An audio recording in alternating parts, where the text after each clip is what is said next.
Hello everyone, शिक्षा सप्तक में आपका स्वागत है। मैथ में आज हम लोग क्वाड्रेटिक इक्वेशन की क्लास को आगे बढ़ाते हैं। क्वाड्रेटिक इक्वेशन के पिछले लेक्चर्स में हम लोगों ने क्वाड्रेटिक इक्वेशन की बेसिक सीखी थी, क्वाड्रेटिक इक्वेशन के फैक्टर सीखे थे, क्वाड्रेटिक इक्वेशन के रेडिकल सीखे थे, उनके मूल सीखे थे। अब क्वाड्रेटिक इक्वेशन को सॉल्व करना हम लोगों ने सीखा था। सॉल्व करने के 3 मेथड थे। आज हम लोग एक्सरसाइज 4.3 की बात करेंगे। एक्सरसाइज 4.3 में कुछ बड़े क्वेश्चंस होते हैं जो ज्यादा वेटेज लेके आते हैं। इन क्वेश्चन में क्या होता है, दो कॉन्सेप्ट का यूज होता है। जो दो कॉन्सेप्ट ये होते हैं कि इसमें एक स्टेटमेंट दिया रहता है, क्वेश्चन एक स्टेटमेंट रहता है। उस स्टेटमेंट से हमें पहले क्वाड्रेटिक इक्वेशन बनाना होता है, फिर उस क्वाड्रेटिक इक्वेशन को सॉल्व करना होता है।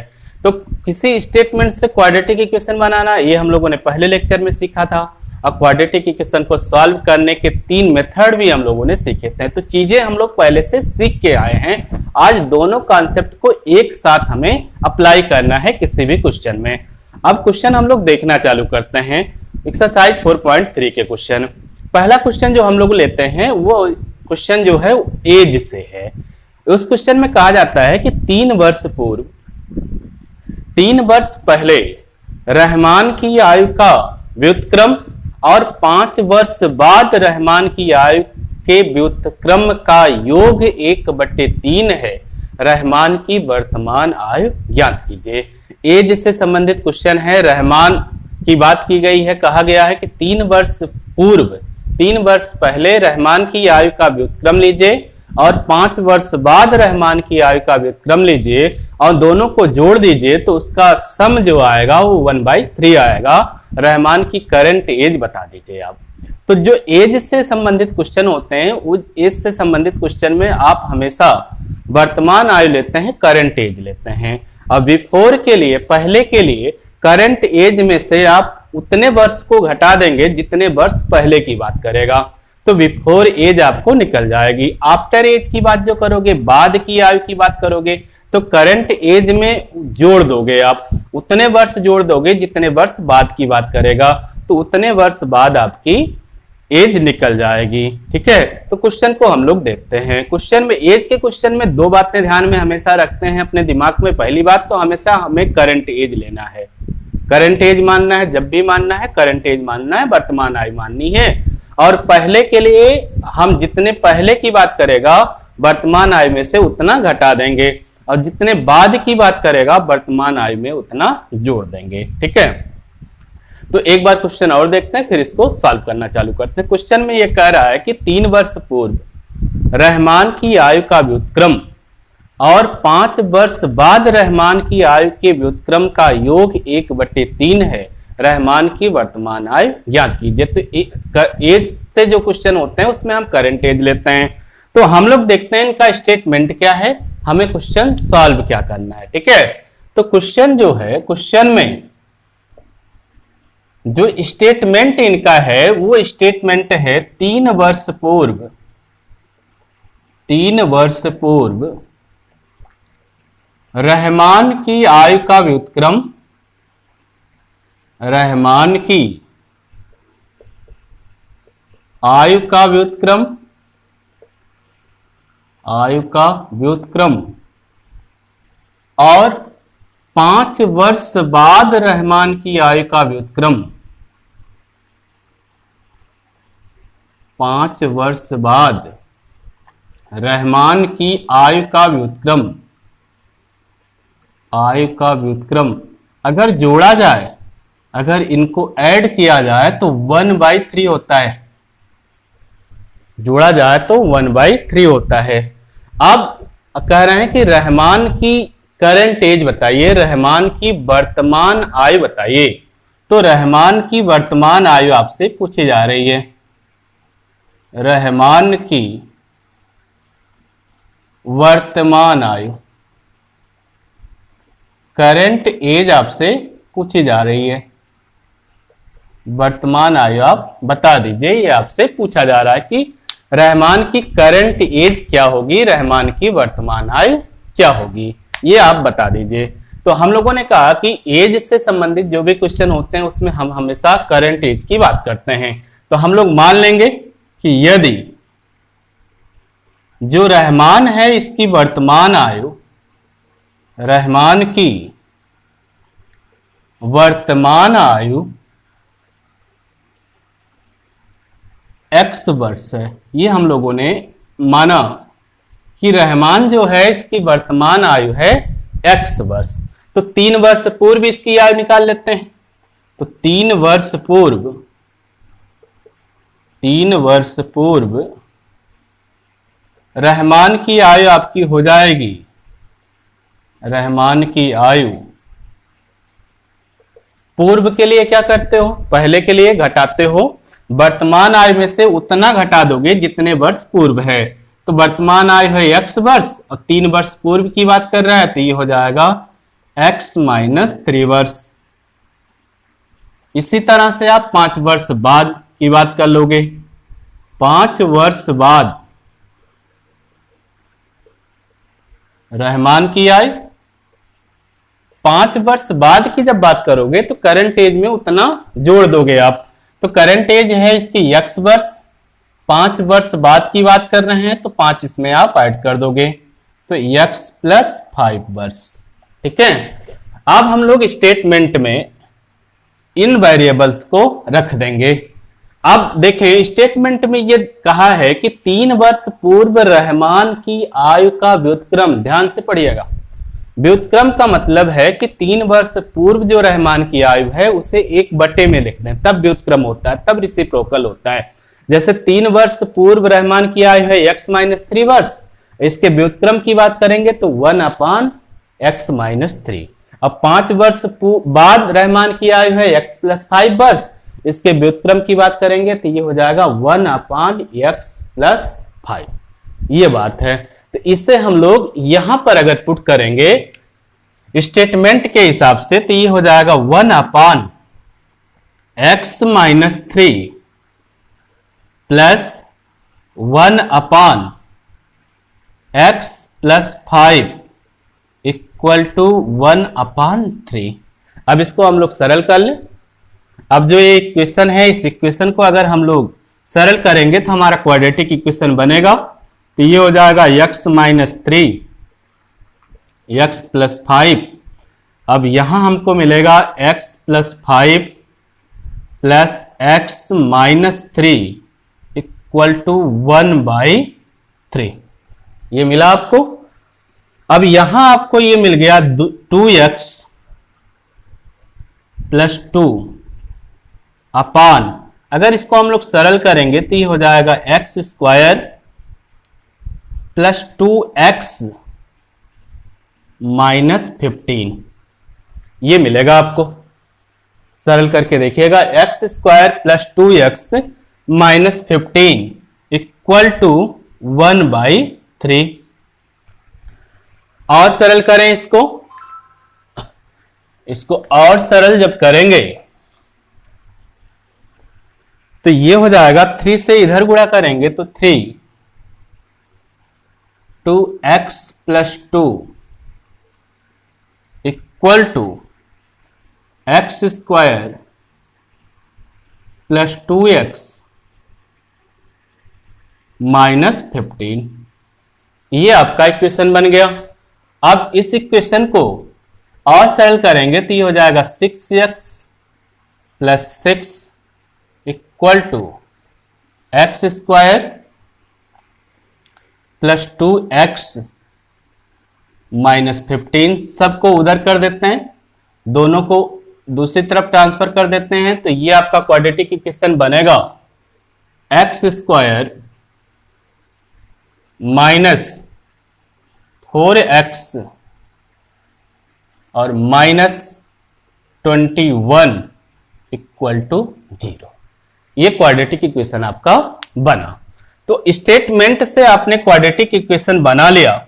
जो स्टेटमेंट इन्होंने दिया था उस स्टेटमेंट से जो आपका क्वाड्रेटिक इक्वेशन बना वह क्वाड्रेटिक इक्वेशन बना x square minus 4x minus 21 equal to 0। ठीक है, अब इस क्वाड्रेटिक इक्वेशन को सॉल्व करने के आपके पास 3 मेथड हैं। चाहे इसे आप फैक्टर मेथड से सॉल्व कर लें, चाहे फार्मूला मेथड से सॉल्व कर लें, और चाहे इसे आप स्क्वायर मेथड से सॉल्व कर लें। आप किसी भी मेथड से सॉल्व करके x की वैल्यू निकाल सकते हैं। तो मान लीजिए हम लोग इसको फैक्टर मेथड से सॉल्व करते हैं। तो फैक्टर मेथड से जब सॉल्व करेंगे तो यहां देखें, अगर हम एक्स स्क्वायर और कांस्टेंट टर्म का मल्टीप्लाई करें तो हो जाएगा 21x स्क्वायर। अब 21x स्क्वायर के दो ऐसे फैक्टर करने हैं जिनका -4x होगा। दो ऐसे फैक्टर करना है जिन्हें हम लोग अगर घटा दें तो 4x मिले।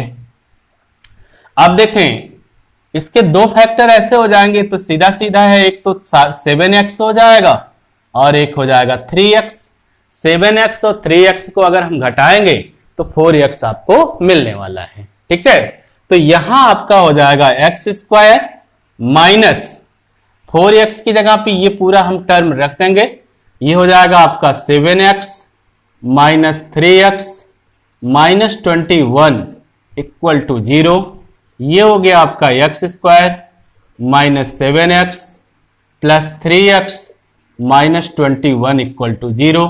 पहले दो टर्म आप एक साथ कर लो, अंतिम दो टर्म एक साथ कर लो। पहले टर्म से आप x कॉमन लें तो ये हो जाएगा x माइनस 7 और अंतिम दो टर्म से आप 3 कॉमन लें तो यहां भी आपको मिल जाएगा x minus 7 equal to 0। x minus 7 अब ध्यान से देखें, दोनों में कॉमन मिल जाएगा आपको। x माइनस 7 आप कॉमन ले लीजिए तो आपका बन जाएगा x प्लस 3 इक्वल टू 0। अब पहले वाले फैक्टर को 0 के बराबर करेंगे तो x का पहला मान मिलेगा, पहली वैल्यू x की मिलेगी, और दूसरे वाले फैक्टर को 0 के बराबर करोगे तो x की दूसरी वैल्यू मिलेगी। अब आप लिखेंगे इफ यदि x माइनस 7 इक्वल टू 0 तो x इक्वल टू 7। ये x की पहली वैल्यू मिली। ठीक है, 7 क्या हो जाएगा, क्योंकि आपने इसको एज माना था तो 7 वर्ष। x की पहली वैल्यू मिल गई आपको 7 वर्ष। अब दूसरे को अगर आप 0 के बराबर करेंगे, if x plus 3 equal to 0 तो x इक्वल टू माइनस 3 क्या होगा, ये वर्ष। ये देखो अप्लाई ही नहीं हो पाएगा, ये मान्य ही नहीं हो पाएगा, ये मान्य नहीं होगा क्योंकि जो समय है वो निगेटिव हो ही नहीं सकता, तो ये मान्य नहीं होगा। ठीक है, अमान्य है, ये अमान्य है, अप्लाई नहीं होगा। तो ये जो x इक्वल टू माइनस 3 वर्ष अमान्य है क्योंकि समय नेगेटिव होता नहीं है, तो x की वैल्यू कितनी हो जाएगी, 7 वर्ष। और x माना क्या गया था, रहमान की वर्तमान आयु। तो आंसर जो आपका होगा वो होगा रहमान की वर्तमान आयु। रहमान की वर्तमान आयु कितनी हो जाएगी, 7 वर्ष हो जाएगी। आपने आंसर निकाल दिया कि जो रहमान की करंट एज आप पूछ रहे थे वो रहमान की करंट एज है 7 वर्ष। ठीक है, तो यहां आपने यह सीखा होगा कि स्टेटमेंट ये देंगे, उस स्टेटमेंट से हमें क्वाड्रेटिक इक्वेशन बनाना होगा और उस क्वाड्रेटिक इक्वेशन को सॉल्व भी करना होगा। तो दो कॉन्सेप्ट यूज होंगे और दोनों कॉन्सेप्ट ऑलरेडी हम पढ़ के आए हैं, तो दोनों कॉन्सेप्ट हमें एक ही क्वेश्चन में यहां अप्लाई करने होंगे। ठीक है, अगले क्वेश्चन की बात करते हैं। अगले क्वेश्चन में इन्होंने जो बात की है वो बात की है, एक लड़की है शेफाली, उसका टेस्ट है। ठीक है, स्कूल एक क्लास टेस्ट में शेफाली ने गणित और अंग्रेजी में जो प्राप्तांक है शेफाली के, उनका सम 30 है। एक क्लास टेस्ट में शेफाली के गणित और अंग्रेजी के जो प्राप्तांक है उनका योग 30 है। यदि शेफाली को गणित में 2 अंक ज्यादा मिलते और अंग्रेजी में 3 अंक कम मिलते, तब इनके जो अंकों का गुणनफल है वो 210 होता। उनके अंकों का गुणनफल 210 होता है। शेफाली के दोनों विषय में प्राप्तांक बताइए कि शेफाली के दोनों विषय में कितने प्राप्तांक थे। तो फिर से क्वेश्चन को सुनिए। ये क्वेश्चन में जो स्टेटमेंट है इनका, वह स्टेटमेंट ये है कि स्कूल के एक क्लास टेस्ट में शेफाली को गणित और अंग्रेजी में जो प्राप्तांक मिले, जो अंक मिले, उनका सम 30 है। यदि शेफाली को गणित में 2 अंक ज्यादा मिलते और अंग्रेजी में 3 अंक कम मिलते, तो उनके अंकों का गुणनफल 210 होता। शेफाली के प्रत्येक विषय के प्राप्तांक बताइए, दोनों विषयों के प्राप्तांक बताइए। ये स्टेटमेंट है इनका। अब ध्यान से आप देखें, अब स्टेटमेंट का क्वेश्चन है। स्टेटमेंट का क्वेश्चन जब डबल स्टेटमेंट होता, दो वेरिएबल्स एक साथ, दो चीजें एक साथ जोड़ी जाती हैं, तो हम लोग अमूमन एक वेरिएबल से ही कनेक्ट करने की कोशिश करते हैं। इस बात को ध्यान दीजिएगा, ठीक है। अब इनका जो कथन है वो कथन ये है कि स्कूल का एग्जाम है, स्कूल के एग्जाम में शेफाली है, शेफाली की बात ये कर रहे हैं। शेफाली का स्कूल का एग्जाम है और इस स्कूल के एग्जाम में शेफाली का जो गणित विषय का प्राप्तांक है, गणित विषय का प्राप्तांक है और जो अंग्रेजी इंग्लिश विषय का प्राप्तांक है, अंग्रेजी विषय का प्राप्तांक है, इनका सम, इसका सम 30 है, 30 है, ठीक है। इसका सम 30 है। अब ये जो पहला स्टेटमेंट है, इस पहले स्टेटमेंट से हमें रिलेशन मिलेंगे। ये मिल जाएगा कि गणित का इसका कितना अंक है और अंग्रेजी का इसका कितना अंक है। यहां से एक विषय का अंक हम मान लेंगे। यदि गणित का जो प्राप्तांक है वो x है,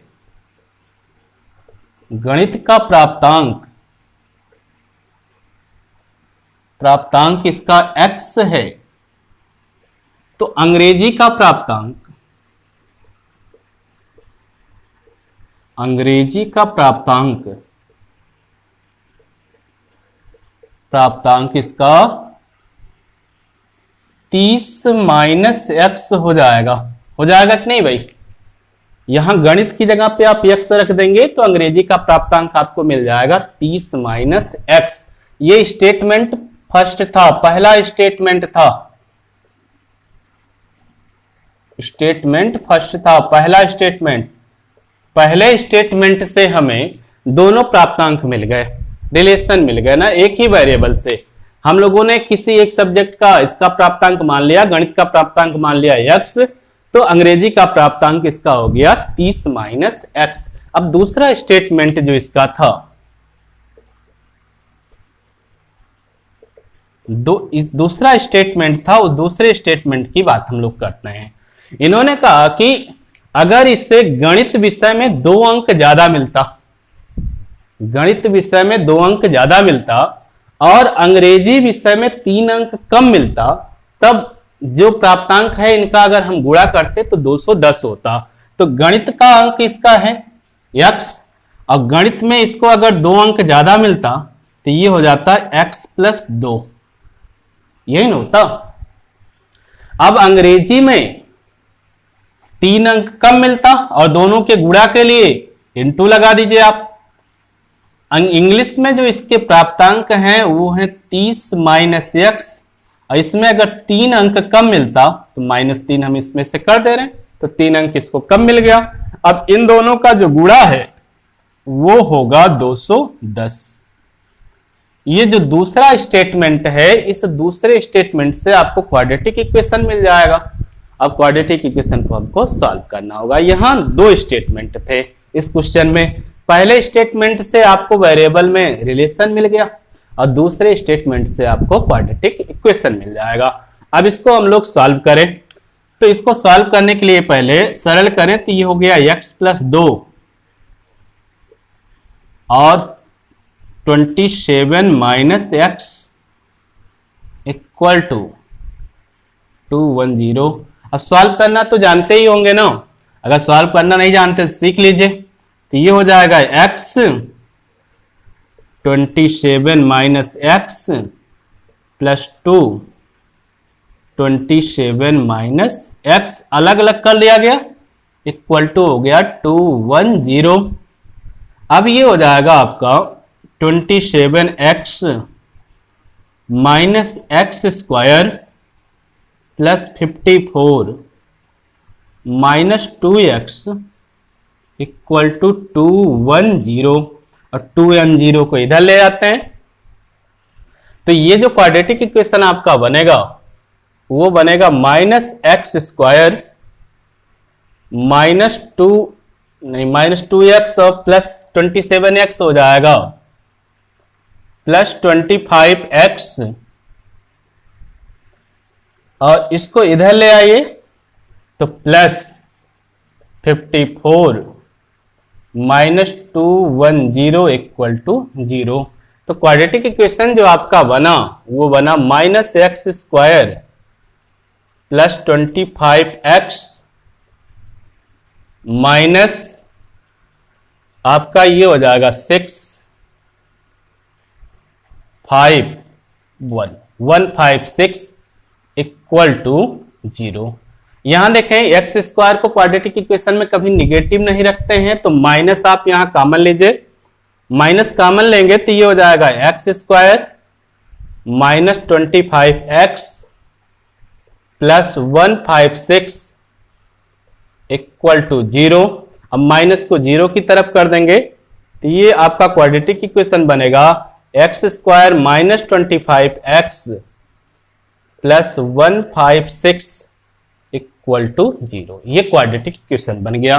अब इस क्वाड्रेटिक इक्वेशन को सॉल्व करके हम x की वैल्यू निकाल लें, तब हमें शेफाली के मैथ और इंग्लिश के प्राप्तांक मिलेंगे। ये मिलेगा कि शेफाली को इंग्लिश में कितना अंक मिला था और मैथ में कितना अंक मिला था। इसको सॉल्व करना क्वाड्रेटिक इक्वेशन बन गया। क्वाड्रेटिक इक्वेशन को सॉल्व करने के 3 मेथड, अब 3 मेथड में से कोई भी मेथड आप यूज कर सकते हो, जो भी मेथड आपको इजी लगे वह मेथड आप यूज कर सकते हो। हम लोग चलिए वही मेथड यूज करते हैं, फैक्टर मेथड। तो हम लोगों के पास यहां एक्स स्क्वायर और कांस्टेंट टर्म का मल्टीप्लाई करें तो 156x स्क्वायर, अब 156x स्क्वायर का 2 ऐसा फैक्टर करना है जिसका प्लस 25x हो। तो यहां देखें 13x और 12x, ठीक है। अगर इनका हम लोग गुणा करेंगे 13x और 12x को गुणा करेंगे तो 156x स्क्वायर होगा। अब इनको अगर हम जोड़ेंगे तो 25x होगा, ठीक है। अब जहां 25x है वहां हम लोग लिख सकते हैं 13x प्लस 12x, मतलब 13x प्लस 12x। तो ये हो जाएगा आपका x square minus 13x plus 12x plus 156 equal to 0। अब इसको और सरल करें तो x square minus 13x minus 12x plus 156 equal to 0। अब पहले दोनों एक साथ कर लेते हैं, अंतिम दोनों एक साथ कर लेते हैं। यहां से आप x कॉमन ले लीजिए तो ये हो गया x माइनस 13। अब माइनस 12 आप कॉमन ले लीजिए तो यहां भी हो गया आपका x माइनस 13 इक्वल टू 0। अब देखें x माइनस 13 दोनों जगह पे है तो x माइनस 13 आप कॉमन लीजिए, x माइनस 13 आप कॉमन लेंगे तो दूसरे वाले ब्रैकेट में आपका बचा x माइनस 12 इक्वल टू 0। यही ना बच्चा भाई, x माइनस 12 इक्वल टू 0। अब 2 फैक्टर हो गए, दोनों फैक्टर को 0 के बराबर करिए, x की वैल्यू आपको मिलेगी। If x minus 13 equal to 0 तो x की वैल्यू आपको हो गई 13, है ना। अब x की वैल्यू 13 हो गई आपकी कब, जब x माइनस 13 को आपने 0 के बराबर किया, ठीक है। अब दूसरा if x minus 12 equal to 0 तो x की वैल्यू आपकी हो गई 12। अब आप आंसर लिखना चालू करें। आंसर में x जो है वो गणित का प्राप्तांक है। अब गणित का प्राप्तांक जब 13 होगा तो यहां देखें, आंसर जब आप लिखेंगे, आंसर जब आप लिखेंगे तो गणित का प्राप्तांक है, गणित का प्राप्तांक equal to x equal to 13 पहली कंडीशन में। तो इंग्लिश का जो प्राप्तांक होगा, अंग्रेजी का जो प्राप्तांक होगा, अंग्रेजी का जो प्राप्तांक होगा वो होगा 30 माइनस एक्स इक्वल टू हो जाएगा 17। तो ये पहला आंसर हो गया कि यदि शेफाली को गणित में 13 मार्क्स मिल रहे हैं तो इंग्लिश में उसको 17 मार्क्स मिलेंगे। अब दूसरे से दूसरा आंसर बन जाएगा और एक दूसरा आंसर बनेगा, जब गणित का प्राप्तांक इसका 12 रहेगा, गणित का प्राप्तांक शेफाली का 12 रहेगा तो अंग्रेजी का प्राप्तांक यहां 18 हो जाएगा। अंग्रेजी का प्राप्तांक जो होगा शेफाली का वो 18 हो जाएगा। तो दोनों आंसर आपको बताने पड़ेंगे, ठीक है, कि यहां पर x की 2 वैल्यू मिल गई तो आपके 2 ऑप्शन हो गए, 2 आंसर हो सकते हैं। अब जब x की वैल्यू आप 13 रखोगे तो x माना था आपने गणित के प्राप्तांक को, तो शेफाली का गणित का प्राप्तांक जब 13 होगा तो अंग्रेजी का प्राप्तांक उसका 17 होगा। लेकिन जब गणित का प्राप्तांक शेफाली का 12 होगा तो गणित का प्राप्तांक उसका 18 होगा, 18 होगा। तो यहां पर 2 आंसर मिले और दोनों आंसर को आपको बताना है, ठीक है। देखें आंसर पे भी आपको मार्क्स मिलेंगे, ठीक है। आपको पूरा स्टेप और आंसर दोनों मेंटेन करने हैं पूरे मार्क्स लाने के लिए। अब अगले क्वेश्चन की बात कर लेते हैं। तो क्वेश्चन तो आपको समझ में आ रहे होंगे। हम लोग स्टेटमेंट से क्वाड्रेटिक इक्वेशन बनाना सीखे हैं, क्वाड्रेटिक इक्वेशन को सॉल्व करना सीखे हैं। यहां एक्सरसाइज 4.3 में जो बड़े क्वेश्चंस हैं, इन क्वेश्चंस में स्टेटमेंट दिए गए हैं, स्टेटमेंट से आपको क्वाड्रेटिक इक्वेशन बनाने हैं, उस क्वाड्रेटिक इक्वेशन को सॉल्व करना, मतलब 2 कॉन्सेप्ट एक साथ एक क्वेश्चन में आपको यूज करना है, ठीक है। अब अगले क्वेश्चन की बात हम लोग कर लेते हैं। अगले क्वेश्चन की बात करते हैं तो अगले क्वेश्चन में इन्होंने कहा कि एक आयताकार मैदान है, एक आयताकार मैदान में जो आयताकार मैदान का विकर्ण है, जो डायगोनल है, वो छोटी भुजा से 60 मीटर लंबा है। एक आयत है, उस आयत का जो डायगोनल है, जो उसका विकर्ण है, वो छोटी भुजा से 60 मीटर लंबा है। और जो बड़ी भुजा है आयत की, वो आयत की बड़ी भुजा छोटी भुजा से 30 मीटर बड़ी है। अब ये कह रहे हैं कि आयत की भुजाएं बता दीजिए, आयत की भुजा बता दीजिए। स्टेटमेंट यहाँ फिगर से ही आपको समझ में आ जाएगा, तो फिगर हम लोग बना देते हैं तो स्टेटमेंट आपको समझ में आ जाएगा, ठीक है। क्वेश्चन जो इनका है यह क्वेश्चन फिगर से कंफर्म हो जाएगा। पूरा स्टेटमेंट इनका क्वेश्चन जो फिगर हम लोग बनाएंगे, अगर किसी आयत का फिगर बनाएं, आयत के फिगर से ही इनका स्टेटमेंट पूरी तरह से कंफर्म हो जाएगा। एक आयत का फिगर बना लें,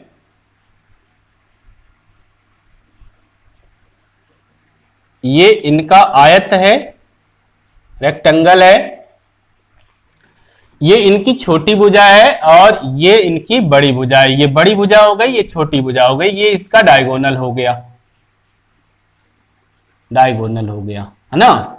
अब आपने कह दिया कि भाई ये आयत है आपका, ठीक है, ऊपर कर लेते हैं, ये आपका आयत है, आयत है। आयत में ये छोटी भुजा हो गई, ये बड़ी भुजा हो गई और ये डायगोनल हो गया, ठीक है। आयत की छोटी भुजा, बड़ी भुजा और डायगोनल। अब छोटी भुजा को इन्होंने कहा है कि जो डायगोनल है वो डायगोनल छोटी भुजा से 60 मीटर लंबा है और बड़ी भुजा छोटी भुजा से 30 मीटर लंबी है। तो छोटी भुजा को हम लोग मान लेते हैं कि ये छोटी भुजा इनका है x मीटर, छोटी भुजा जो है इनकी वो x मीटर है, तो डायगोनल हो जाएगा x plus 60 meter, x plus 60 meter इनका डायगोनल हो गया। और बड़ी भुजा जो होगी वो छोटी भुजा से 30 मीटर लंबी है, तो बड़ी भुजा हो गई x प्लस 3 मीटर। तो पूरा स्टेटमेंट इस फिगर से कंफर्म हो गया। ठीक है, ये आयत है, तो आयत की जो भुजाएं हैं इनके बीच का जो एंगल होता है वो 90 डिग्री होता है। ठीक है, तो यहां पर राइट एंगल ट्रायंगल का कॉन्सेप्ट लग जाएगा। ठीक है, लेकिन आपको यहां बताना पड़ेगा, ये आयत है, इस आयत की छोटी भुजा आपने मानी है, तो आप लिखेंगे यदि आयत की छोटी भुजा, आयत की छोटी भुजा जो है, छोटी भुजा ये x मीटर है, तो बाकी फिगर में आपको अब लिखने की जरूरत नहीं है। आयत की छोटी भुजा आपने x मीटर बता दिया और फिगर में इनको समझ में आ जाएगा कि डायगोनल x प्लस 60 मीटर हो गया, छोटी भुजा से 60 मीटर लंबा हो गया, और इसका जो बड़ी भुजा हो गई वो छोटी भुजा से 30 मीटर लंबी है। अब हमें भुजा बतानी है, मतलब ये आयत की दोनों भुजाएं, छोटी भुजा बतानी है और बड़ी भुजा बतानी है। ठीक है, तो यहां ध्यान से देखें, हमें क्वाड्रेटिक इक्वेशन बनाना है और स्टेटमेंट में केवल ये फिगर हमको कंफर्म हो रहा है। तो फिगर में अगर हम ध्यान से देखें तो ये जो तीनों साइड्स हैं, तीनों भुजाएं हैं, वो एक राइट एंगल ट्रायंगल की साइड्स हैं, एक समकोण त्रिभुज की भुजाएं हैं। समकोण त्रिभुज की बात अगर हम करें तो अगर यहां हम इसका नाम देते तो ए बी सी डी, तो समकोण ट्रायंगल त्रिभुज ए बी सी में जो डायगोनल होगा वो विकर्ण होगा, कर्ण होगा, और जो आपका ये छोटी भुजा होगी ये लंब या आधार हो सकती है। एंगल के हिसाब से अगर हम ए एंगल की बात करें तो ये लंब हो जाएगी, और जो बड़ी भुजा हो जाएगी ये आधार हो जाएगी, मतलब राइट एंगल ट्रायंगल का कॉन्सेप्ट लग जाएगा। राइट एंगल ट्रायंगल का कॉन्सेप्ट जब हम लोग लगा देंगे तो सीधे पाइथागोरस प्रमेय यूज कर देंगे।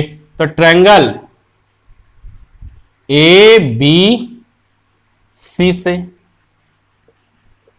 इस बात को दिखा दीजिएगा, ट्रायंगल ए बी सी से एंगल बी जो है आपका वो है 90 डिग्री, तो ये राइट एंगल ट्रायंगल हो जाएगा। राइट एंगल ट्रायंगल में आप पाइथागोरस प्रमेय यूज कर दीजिएगा, तो यहां इनको बता दीजिएगा कि हम पाइथागोरस प्रमेय को यूज कर रहे हैं। पाइथागोरस प्रमेय से, पाइथागोरस प्रमेय से जब आप बात करेंगे तो पाइथागोरस प्रमेय में क्या होता है कि जो कर्ण का वर्ग होगा वो लंब और आधार के वर्गों के योग के बराबर होगा। इसका मतलब x square plus x plus 30 का square equal to x plus 60 का स्क्वायर। ठीक है, अब इसको आप डायरेक्ट सॉल्व कर सकते हो a प्लस बी स्क्वायर के फार्मूले लगा के, या फिर आप x प्लस 30 x प्लस 30 के स्क्वायर को दूसरी तरफ ले जाके वर्गांतर के फार्मूले से यूज करके सॉल्व कर सकते हो। किसी तरह से भी आप सॉल्व कर सकते हो। आप क्वाड्रेटिक इक्वेशन आपको बनाना है, चाहे आप a प्लस बी का whole square, a plus B का होल स्क्वायर दोनों जगह फार्मूला लगाइए, चाहे दोनों को एक साथ करके वर्गांतर का फार्मूला लगाइए। होल स्क्वायर का आप करते ही हैं, वर्गांतर का लगा के मैं दिखा रहा हूं। ये हो जाएगा एक्स स्क्वायर को यही रहने दे रहे हैं, एक को उधर ट्रांसफर कर दे रहे हैं, तो ये हो गया आपका x square equal to x plus 60 का स्क्वायर, और इसको इधर ट्रांसफर कर दिया गया, तो ये हो जाएगा माइनस एक्स प्लस 30 का स्क्वायर। यही ना हो गया।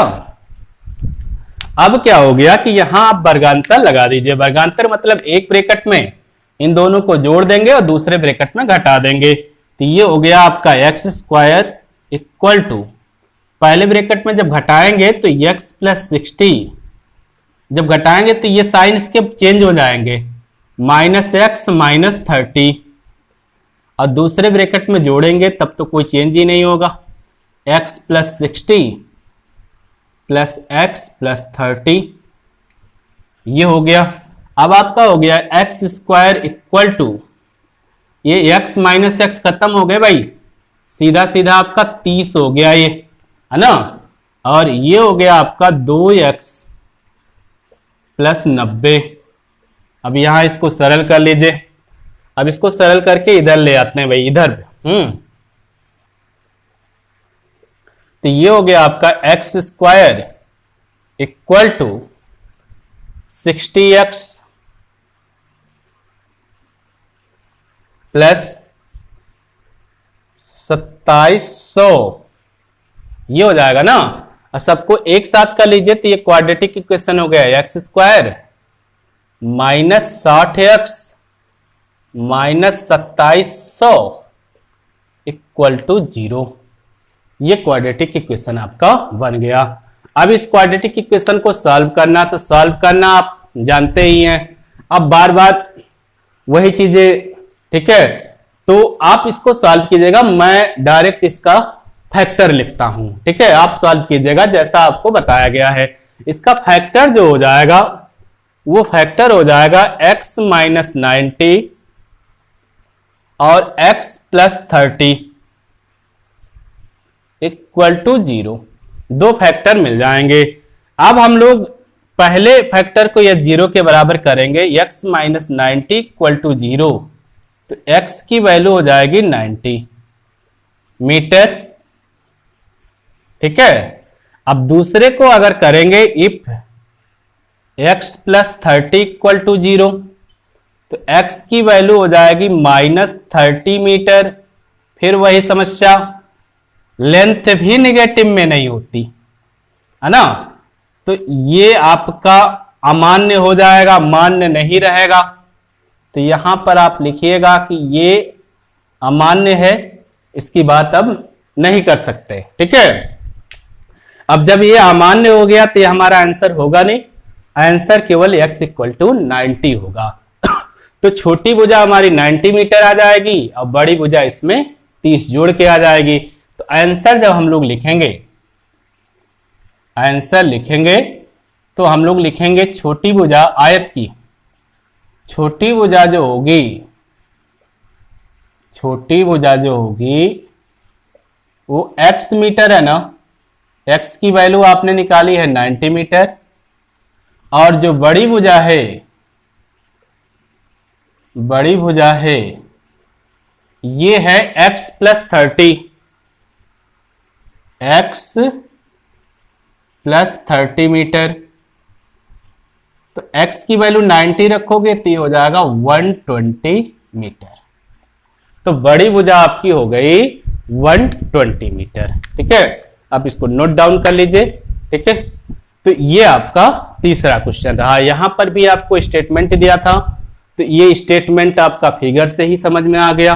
और इस फिगर में आपने ध्यान से देखा तो राइट एंगल ट्रायंगल, समकोण त्रिभुज की बात हो गई। समकोण त्रिभुज में पाइथागोरस प्रमेय यूज करके आपने बना लिया क्वाड्रेटिक इक्वेशन। और क्वाड्रेटिक इक्वेशन को जब आपने सॉल्व किया तो एक वैल्यू आपकी निगेटिव में हो गई, जो अमान्य हो गई, जो वैल्यू आपकी पॉजिटिव में रही वही, उसी ने आपको आपका आंसर दे दिया, ठीक है। तो इस तरह से यहां पर क्वेश्चन बन रहे हैं, ठीक है। ये जो आपकी एक्सरसाइज है इसमें इस तरह से क्वेश्चन आपके बनेंगे। एक क्वेश्चन और देखते हैं। इस क्वेश्चन में अब की बार जो क्वेश्चन है, इस क्वेश्चन में इन्होंने बात की है स्पीड की, ठीक है, टाइम की बात की है और चाल की बात की है। इसको नोट डाउन कीजिए, अगला क्वेश्चन हम लोग पढ़ते हैं, ठीक। मिटा दें भाई।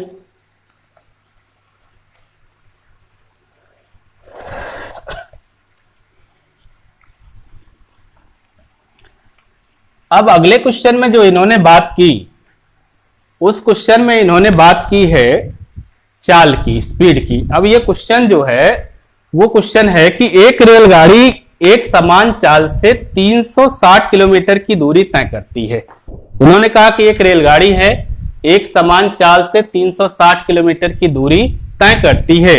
यदि रेलगाड़ी की चाल 5 किलोमीटर प्रति घंटा अधिक होती तो वह दूरी तय करने में उसे 1 घंटे कम का समय लगता। रेलगाड़ी की चाल बताइए, ठीक है। यह बात इन्होंने कहा कि एक रेलगाड़ी एक समान चाल से 360 किलोमीटर की दूरी तय करती है। ठीक, अब अगर रेलगाड़ी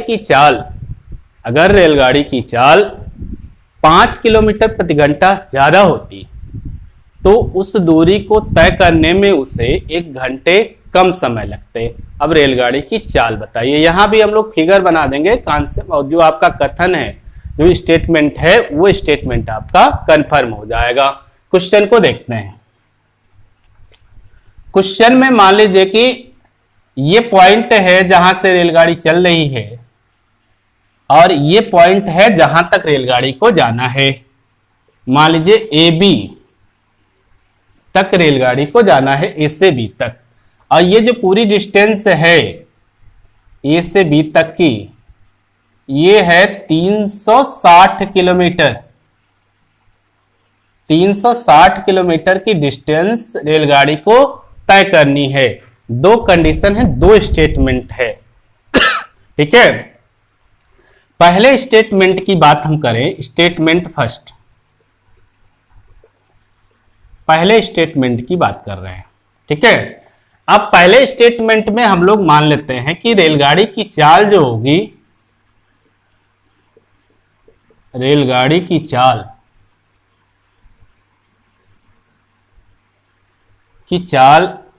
x किलोमीटर पर आवर है।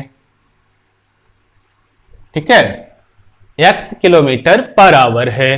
तो जो समय होगा, जो रेलगाड़ी को ये डिस्टेंस तय करने का समय मिलेगा, वह समय अगर हम लोग t1 मान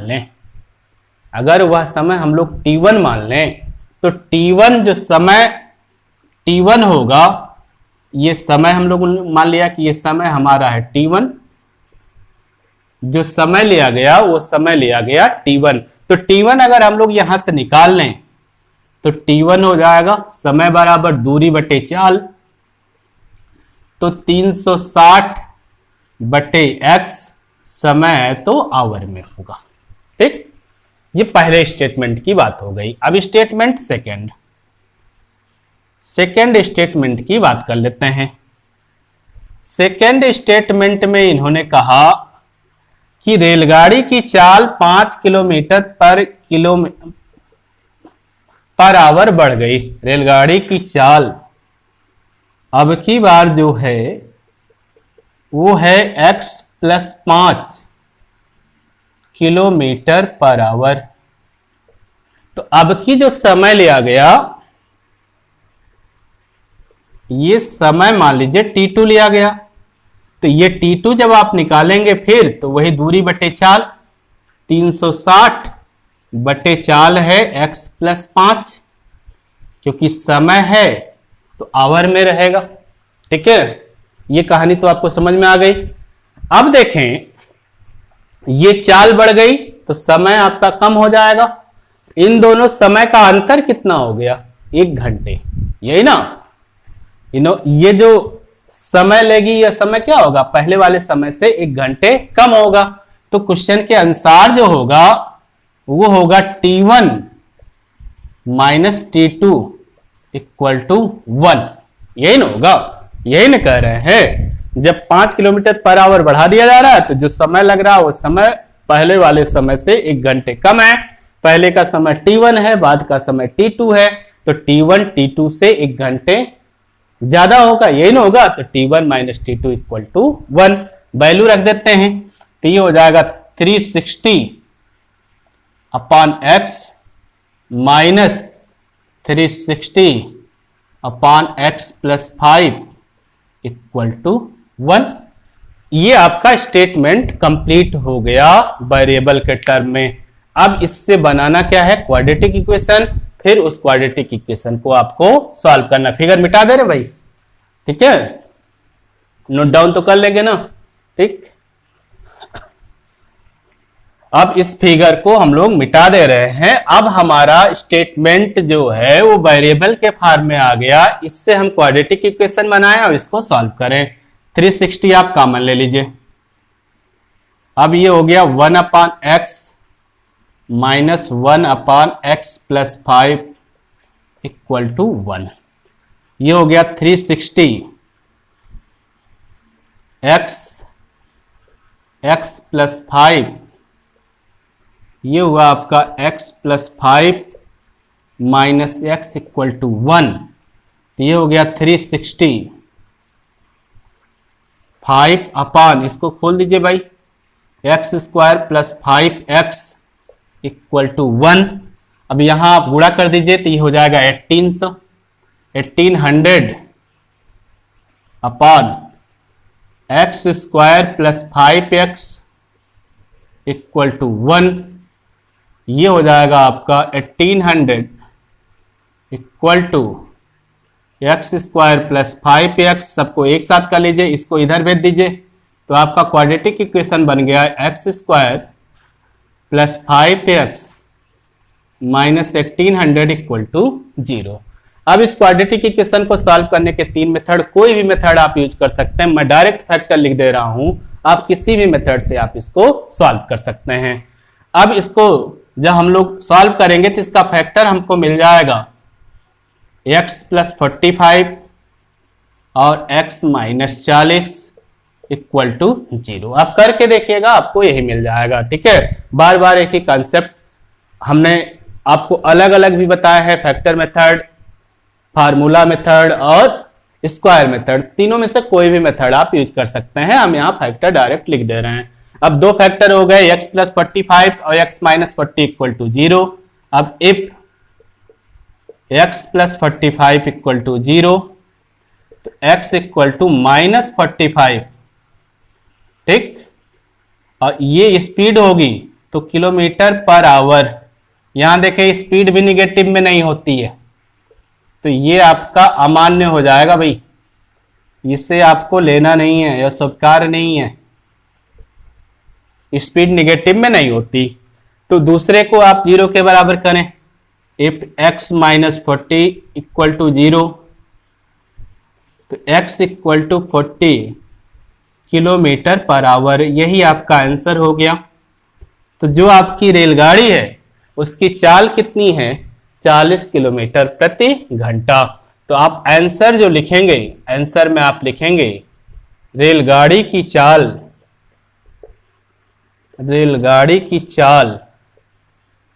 equal to x kilometer per hour, और x की वैल्यू आपने निकाली 40, तो ये हो गया 40 किलोमीटर पर आवर। ठीक है, तो इस तरह से हम लोगों ने देखा कि जो हमारी एक्सरसाइज है, इस एक्सरसाइज में हमको स्टेटमेंट दिया जाता है। अब उस स्टेटमेंट से हमें क्वाड्रेटिक इक्वेशन बनाना है और उस क्वाड्रेटिक इक्वेशन को सॉल्व करना है। अब इस चैप्टर का एक क्वेश्चन और लेते हैं, इसके बाद यह चैप्टर आपको खत्म करते हैं। ठीक है, अब अगला क्वेश्चन जो है, हटाते हैं बेटा, ठीक है, हटा दे। अगला क्वेश्चन की जो बात करेंगे, वो क्वेश्चन में एक पानी की टंकी को भरने की बात है, एक हौज है जिसको भरने की बात है। 2 नल खोले जाते हैं और दोनों नल उस पानी की टंकी को भर रहे हैं। दोनों नल अगर एक साथ खोले जाते हैं तो पानी का जो हौज है, पानी की जो टंकी है, वो भरती है 9 सही 3/8 घंटे में। 9 सही 3/8 घंटे में दोनों नल एक हौज को पूरा भर देते हैं। दोनों नल एक हौज को पूरा भर देते हैं। अब इन्होंने कहा कि जो 2 नल हैं, उन दोनों नलों का जो एरिया है पानी का, वो अलग अलग है। जो बड़े व्यास वाला, जो बड़ा नल है, वो छोटे नल से 10 घंटा कम समय लेता है भरने में। बड़े व्यास वाला नल जो होता है, वो छोटे व्यास वाले नल से हौज को भरने में 10 घंटे कम समय लेता है। अब इन्होंने कहा कि दोनों नल अलग अलग कितने समय में हौज को भरेंगे। फिर से समझिए क्वेश्चन को, एक पानी की टंकी है, एक हौज है, उस हौज को 2 नल भरते हैं। एक नल छोटा है जिसका मुंह छोटा है, और एक नल है जिसका मुंह बड़ा है, जिससे पानी ज्यादा आता है, उससे बड़े मुंह का हौज कह रहे हैं, बड़े व्यास वाला हौज नल कह रहे हैं। तो जो जिसका मुंह बड़ा है, जो बड़े व्यास वाला नल है, वो पानी की टंकी को जितने समय में भरता है, और छोटे व्यास वाला जो नल है, वो पानी की टंकी को जितने समय में भरता है, उन दोनों के समय का अंतर 10 घंटे है। मतलब कि जो बड़े व्यास वाला नल है वो छोटे व्यास वाले नल से 10 घंटा कम समय लेता है। बात समझ में आ रही होगी आपको। अब दोनों अगर एक साथ खोले जाते हैं तो पूरा जो हौज है वो 9 सही 3/8 घंटे में फुल होता है। 9 सही 3/8 घंटे में फुल होता है। अलग अलग दोनों हौज कितने घंटे में भरते हैं पूरा, ठीक है। तो जब भी इस तरह से किसी टंकी को भरने की बात आए, किसी टंकी को भरने की बात आए, पानी की बात आए, तो आप 1 घंटे में रिलेट कीजिएगा।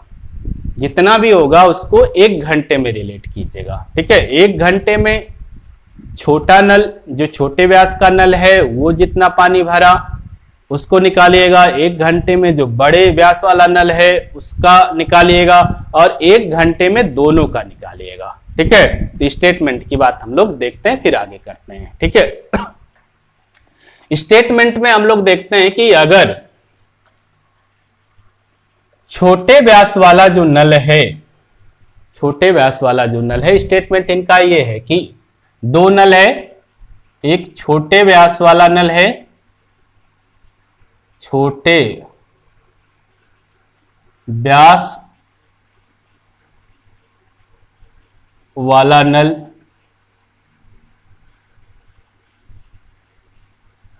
नल और बड़े व्यास वाला नल, एक बड़े व्यास वाला नल है।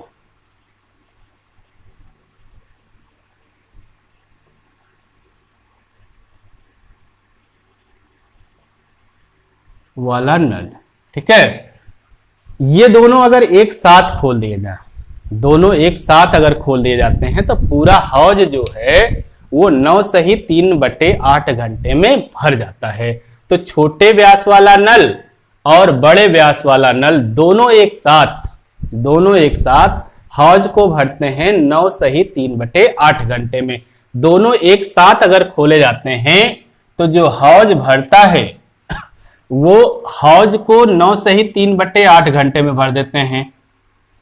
हौज को 9 सही 3/8 घंटे में भरते हैं, घंटे में भरते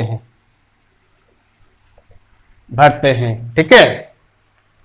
और दूसरी बात, दूसरा स्टेटमेंट जो इन्होंने कहा, दूसरा स्टेटमेंट ये कहा कि छोटे व्यास वाला नल भरने में जितना समय लेता है, बड़े व्यास वाला नल उससे 10 घंटे कम समय लेता है, ठीक। और हम लोगों ने कहा कि जब टंकी को भरने की बात आए तो जो भी चीजें लेंगे वो 1 घंटे की बात करेंगे। तो यहां पर देखें कि अगर दोनों नल 1 घंटे में कितना टंकी का भाग भरेंगे, ठीक, इस बात को हम लोग निकालें। तो हम लोग ये देखते हैं कि दोनों नल एक साथ 1 घंटे में भरते हैं बराबर। अब इसको आप सरल करें, ये हो जाएगा 75/8। तो 75/8 को जब आप उलट दोगे तो 1 घंटे की बात आ जाएगी, ठीक है। अगर टोटल वर्क x घंटे में किया जा रहा है तो 1 घंटे का जो वर्क होगा वो टोटल को उलट देने पे होगा। तो 1 घंटे एक साथ दोनों नल 1 घंटे में कितना भरेंगे? 8/75 भाग, इतना भाग हौज का भरेंगे 1 घंटे में। 1 घंटे में दोनों नल हौज का 8/75 भाग भरेंगे। दोनों नल का मतलब छोटे व्यास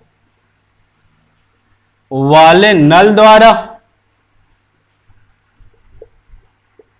1 घंटे में भरा भाग प्लस बड़े व्यास वाले नल द्वारा, बड़े व्यास वाले नल द्वारा 1 घंटे में भरा भाग। दोनों एक साथ खोल दिए गए तो 1 घंटे में 8/75 भाग भर गया, ठीक है। अब छोटे व्यास वाले नल का 1 घंटे में भरा भाग निकाल लें और बड़े व्यास वाले नल का 1 घंटे में भरा भाग निकाल लें तो काम हमारा बन जाएगा। अब हम लोग ये कहते हैं कि यदि छोटे व्यास वाला नल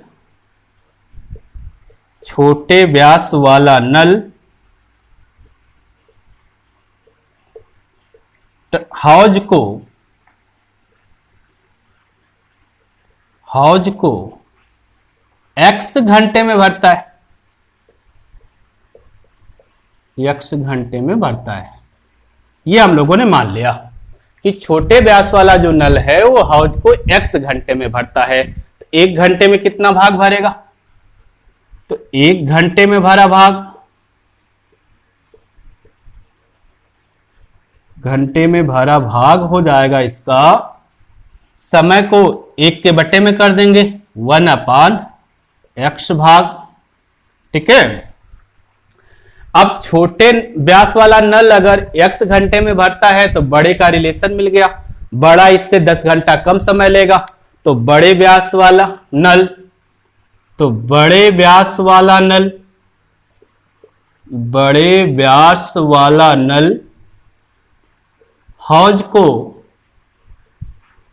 हौज को x माइनस 10 घंटे में भरेगा, 10 घंटे में भरेगा। यही ना होगा भाई, यही ना कहा था कि छोटे व्यास वाला जितने में भरेगा उससे 10 घंटा कम समय लेगा। तो छोटे व्यास वाला नल x घंटे में भरता है तो बड़े व्यास वाला नल उससे 10 घंटे कम समय लेगा, x माइनस 10 घंटे में भरेगा। तो 1 घंटे में कितना भरेगा ये भी यही निकाल लीजिए। तो 1 घंटे में भरा भाग बड़े व्यास वाले से, बड़ा भाग हो जाएगा 1/x माइनस 10 भाग। अब जो ये वाला स्टेटमेंट है इसमें, इसको इक्वेशन फर्स्ट अगर मान लें, इस इक्वेशन फर्स्ट में हम लोग रख दें इनके 1 घंटे में भरे भाग को, तो हमें वेरिएबल के रूप में स्टेटमेंट मिल जाएगा जिससे क्वाड्रेटिक इक्वेशन बन जाएगा। ठीक है, रख के देखते हैं। अब छोटे व्यास वाला नल 1 घंटे में कितना भरता भाई? 1/x भाग, और बड़े व्यास वाला 1/x माइनस 10 भाग, और दोनों मिलके कितना भरते हैं? 8/75 भाग। स्टेटमेंट आपका वेरिएबल के रूप में हो गया जिसका क्वाड्रेटिक इक्वेशन आप बना सकते हो। मिटा दे रहा हूं भाई। अब इसका क्वाड्रेटिक इक्वेशन जब आप बनाओगे तो ये हो जाएगा आपका x माइनस 10, ये हो गया x minus 10 plus x equal to 8/75। यहां आपका हो गया 2x minus 10 upon x square minus 10x equal to 8/75।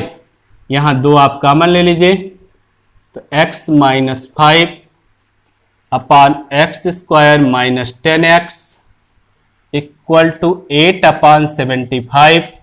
यहां 2 से 8 को डिवाइड कर दीजिए, तो ये हो गया x minus 5 upon x square minus 10x equal to 4/75। यही न हुआ भाई, यही न हो जाएगा। अब आप इसको सरल कर लीजिएगा, है ना, इसको सरल कर लीजिएगा, क्वाड्रेटिक इक्वेशन आप बना लीजिए। क्वाड्रेटिक इक्वेशन आप इसको बना के अब सॉल्व कर सकते हो, क्वाड्रेटिक इक्वेशन इसको बना के आप सॉल्व कर सकते हो, तो आपका आंसर मिल जाएगा। ठीक है, कि आंसर जो होगा वो आंसर आपको मिल जाएगा। ठीक है, तो ये काम आप करिएगा भाई। अब इससे क्वाड्रेटिक इक्वेशन बनाइए, इसको सॉल्व करिए, x की वैल्यू निकाल लीजिए। कर लेंगे ना? तो आज के लिए इतना ही। आपका दिन शुभ हो। आगे हम लोग नए चैप्टर के साथ आएंगे।